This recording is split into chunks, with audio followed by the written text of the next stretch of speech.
did it. I'm here. What's good, y'all? What's really good? It's your girl, Dizzie. I'm back with another YouTube video. Thank you all for your patience with me. Today, we're going to be talking about yoga. Why I started my yoga journey, where I started my yoga journey, and all of the things. So I'm super excited to get into this video. If you're new here, be sure to like and subscribe, leave a comment in the group chat so that we can stay connected. I appreciate each and every one of you all. We're here. It's been a tough one because I think I'm running a slight fever. I feel like my body's trying to fight something off.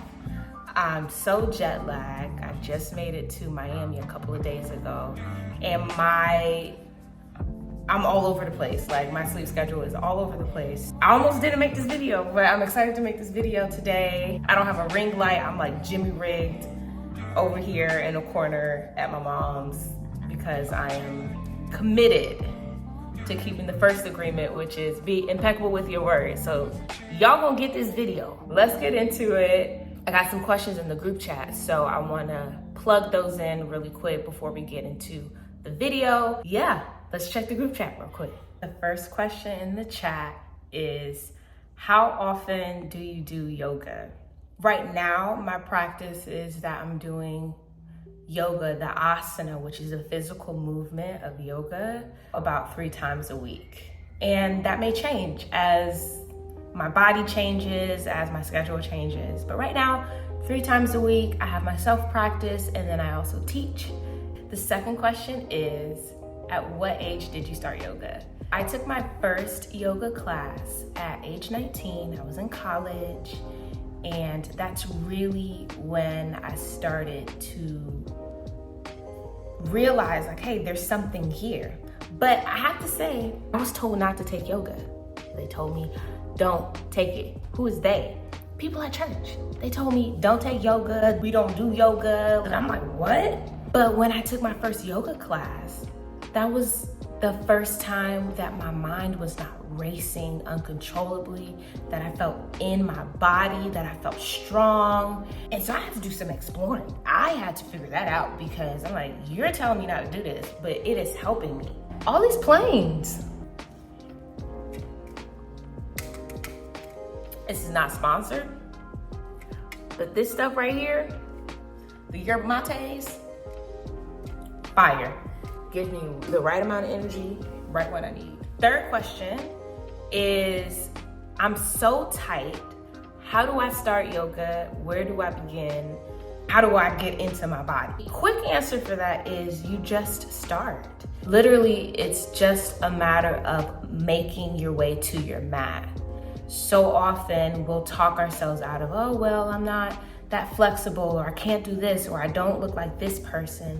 When yoga really is a self-practice, it is a practice of exploring where you are in mind, body, and spirit. So every time that you show up to your mat, you're doing yourself a favor and you're giving yourself a gift of your presence on your mat. It's crazy that showing up to this, I don't know how long mats typically are, but when you show up to this mat, so much can happen. There's so much transformation within yourself, within your breath, within your body, your spirit, your mind. Yeah, I've been thinking about that lately within my practice, that when I just show up to this piece of fabric, and as I'm guided through these movements, how I'm able to connect more deeply to myself, and even those who are practicing around me, knowing that it's so personal, yet very communal, to explore in such a way your body. So that was question number 3, and let's get into the rest of this video because I want to tell you all why I started to take yoga.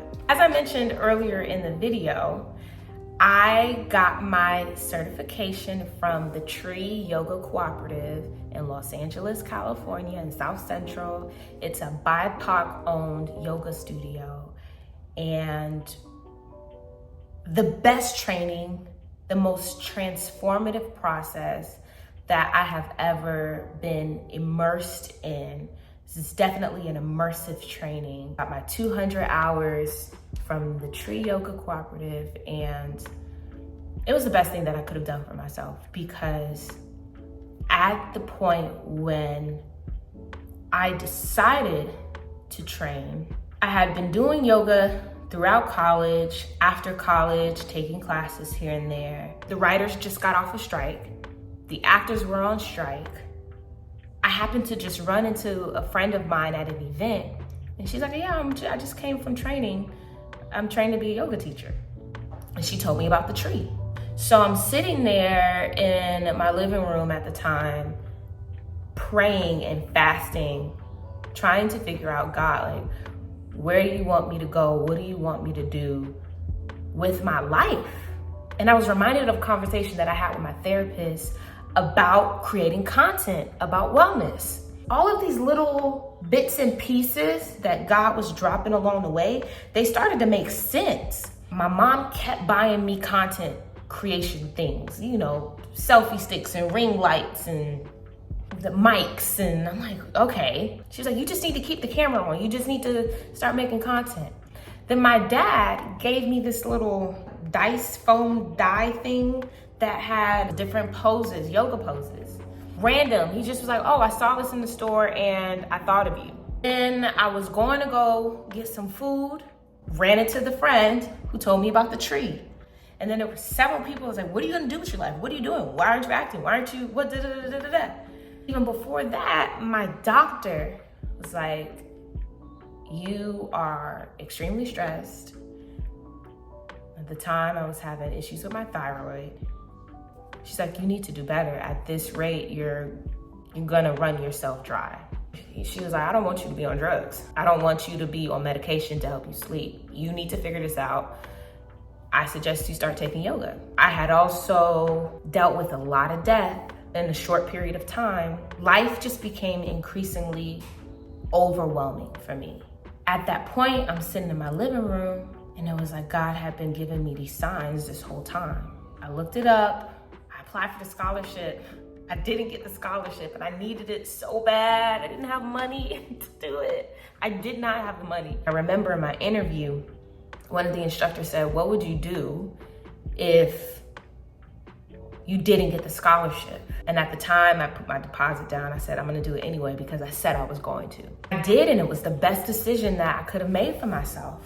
How it's going right now, it's going great. I'm looking forward to partnering with organizations that focus on mental health and whole body wellness. I'm super excited about that.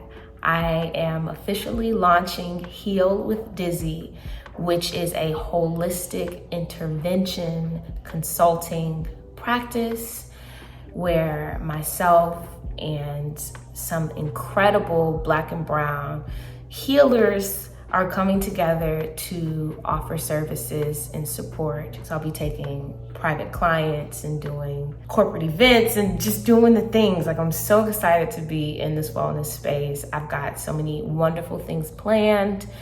And with the help of the big God, I know that I can do anything.